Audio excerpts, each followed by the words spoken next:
자, 김용범 정책실장. 국민의힘에서 지금 김용범 정책실장에 대한 비판의 강도를 점점 높여가고 있는 그런 흐름입니다. 이 레버리지 ETF 참사라고 이제 표현을 하면서 경질해라 이렇게 이재명 대통령에게 정점식 원내 대표가 요구를 했습니다. 또 이제 이 김용범 실장이 이제 KBS에 출연해서 레버리지 ETF 상패는 없다 얘기하고 좀 보완책을 강구했기 때문에 좀 나아지지 않겠느냐 뭐 이제 이런 얘기를 한 거에 대해서도 이제 비판을 했는데 박 의원님이 김용범 정책실장 움직임 어떻게 평가합니까?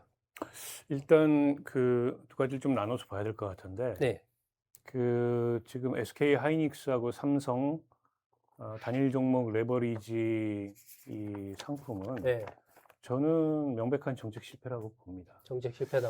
그러니까 이게 애초에 이런 이제 고배율 그 ETF를 출시할 때의 명분이 네, 네, 환율 안정 네, 그리고 해외 주식 시장으로 너무 많이 나가 있기 때문에 그게 우리 증시에도 또 환율에도 부정적 영향을 끼친다. 그래서 집 나간 그런 투자자들을 국내로 되돌리고 그에 따라서 환율 안정 효과까지 얻겠다. 뭐 이런 게 목표였어요. 근데 어느 것도 안 됐습니다. 네. 뭐 환율이 안정된 것도 아니었고 일부 돌아온 듯 했지만 뭐 다시, 여전히 이제 이 해외 주식시장에 투자하는 그런 투자자들 비중이 크게 줄어든 것도 아니고요. 그런데 이제 우리 증시의 변동성을 굉장히 키웠잖아요. 저것 때문에 주식 가격이 떨어졌다고는 생각하지 않습니다. 네, 하지만 이게 하루의 등락이 그 매일매일 뭐 이런 식의 지금 이 편차를 보이는 거는 네. 이건 굉장히 어떻게 보면 좀 투기적인 시장을 만든 거거든요. 이제 그 표 게다가 있잖아요. 표 PD님 표 한번 지금 네. 박 의원님 말씀하신 부분을 보여줄 수 있는 ETF 도입 이후에 표 좀 크게 키워주세요. 도입 이후의 변화 이게 이제 사이드카 그리고 서킷 브레이커 발행된 것들 여러 가지 굉장히 이제 이 단일 종목 레버리지 ETF 도입 이후에 변화가 생겼다라는 걸 보여주는 저게 이제 겁니다. 변동성 네, 때문에 그런 그렇죠. 커진 거고 거죠. 이게 이제 종가 기준 기초자산에 딱 2배를 맞춰야 되는 상품이다 음. 보니까 네. 보통 주식 시장에서 이 가치 투자의 방향은 음흠. 내려가면 사고 그러니까 떨어지면 사고 그다음에 이 오르면은 올라가면 팔고. 팔고 이건데 이건 그렇지 않습니다. 그거 반대입니다. 오르면 더 사고 왜냐면 두 배를 맞춰야 되기 때문에 떨어지면 이 팔거든요. 그러다 보니까 이게 등락폭이 훨씬 더 커지는 문제가 있는 데다가 너무 여기에 모험적인 투자들, 이른바 네. 빅2라고 하는 네. 이런 투자들도 많이 유입이 돼 있고, 음. 그리고 투자자들이 이 상품의 위험성이나 이런 거를 충분히 알고 숙지한 채 투자했다고 보기 어려운 연령대라든지 뭐 이런 걸로 네, 봤을 네, 때 네. 그런 것들이 너무 많아요. 어. 그래서 이런 고위험 상품을 출시할 때는 굉장히 여러 가지 부작용들을 고려해서 사전에 충분히. 사전에 충분히 숙고하고 음. 그러다 출시해야 되는데 1월 달에 김용범 실장이 지시했다 그러고 5월 달에 바로 상품이 네, 나왔거든요.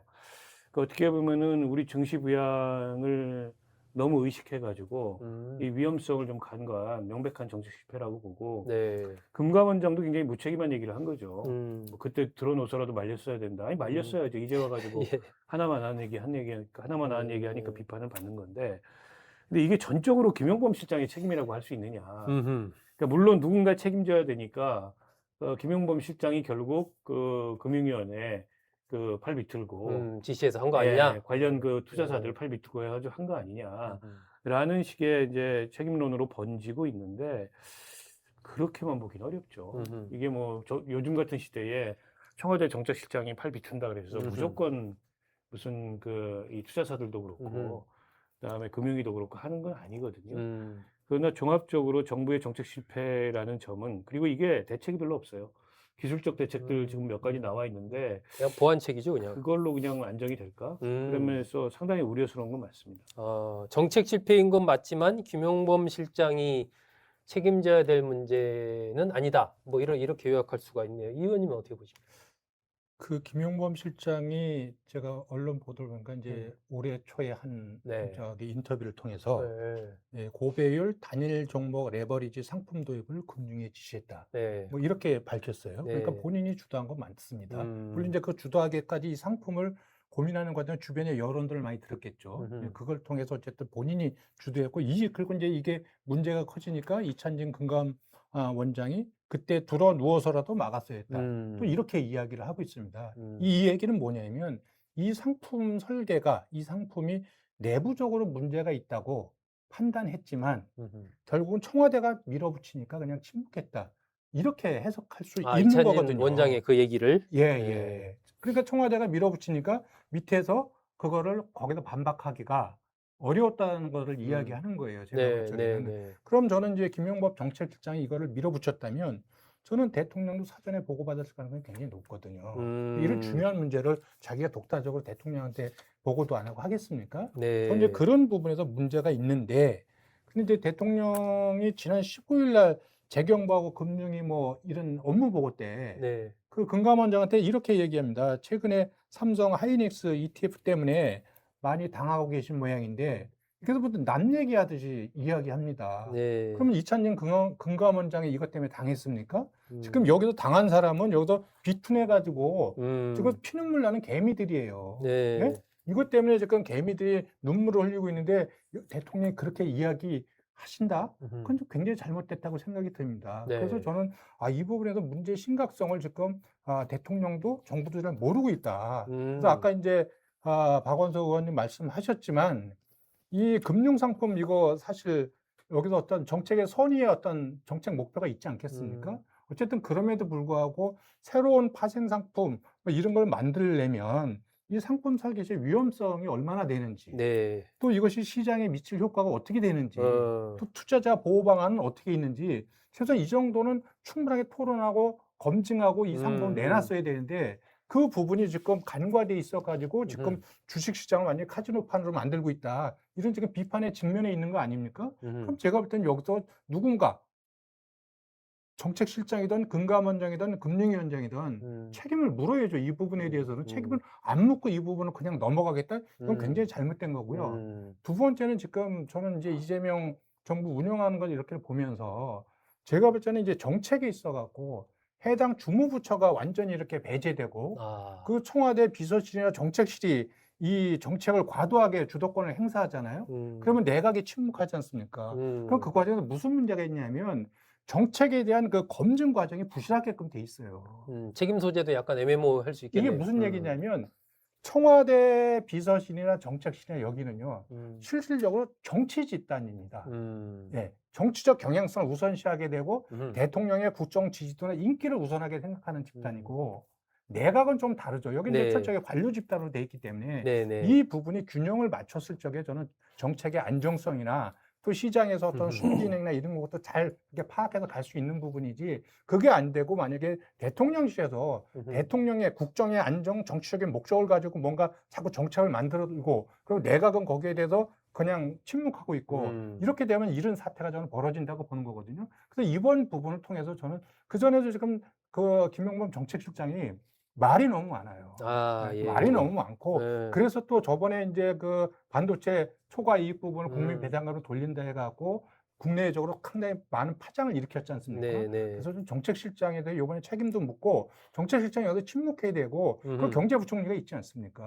경제부총리가 책임을 지고 이야기를 해야죠. 왜 저는 이런 부분에서 국정 운영에 있어서는 조금 선우가 좀 바뀌어 있다. 이런 좀 지적을 하고 싶어요. 그러니까 지금 경제부총리가 거의 보이질 않아요. 그러니까요. 그렇죠. 그래서 사실상 정책을 지금 대통령 정책실장을 중심으로 청와대가 주도하는 것처럼 보이거든요.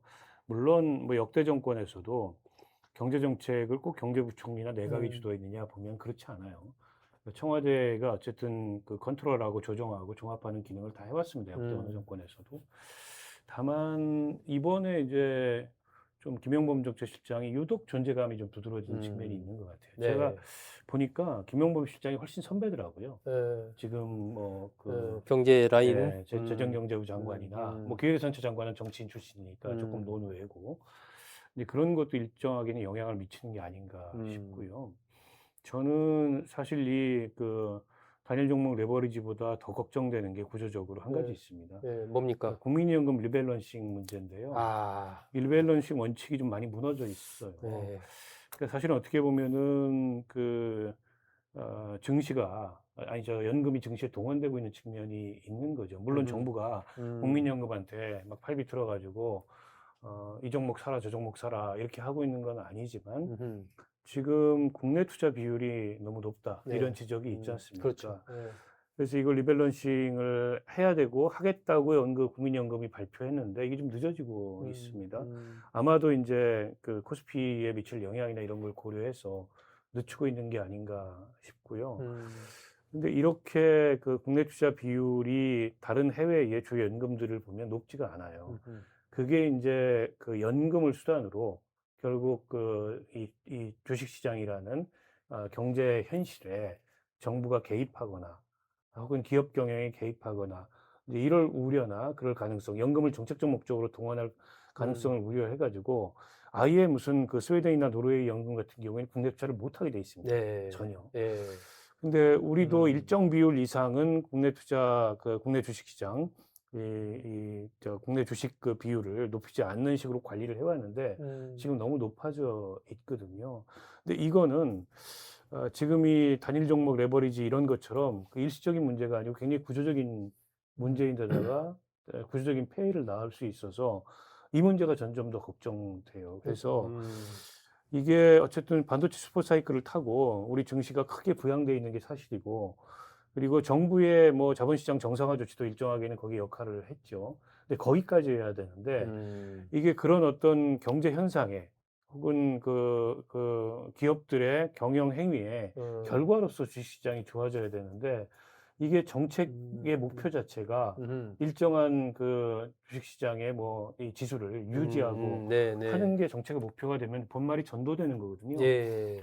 근데 뭐 큰 틀에서 부동산 시장에서 좀 더 생산적인 금융이라고 할 수 있는 이 자본시장으로 이제 돈의 이동은 저는 바람직한 방향이라고 봅니다.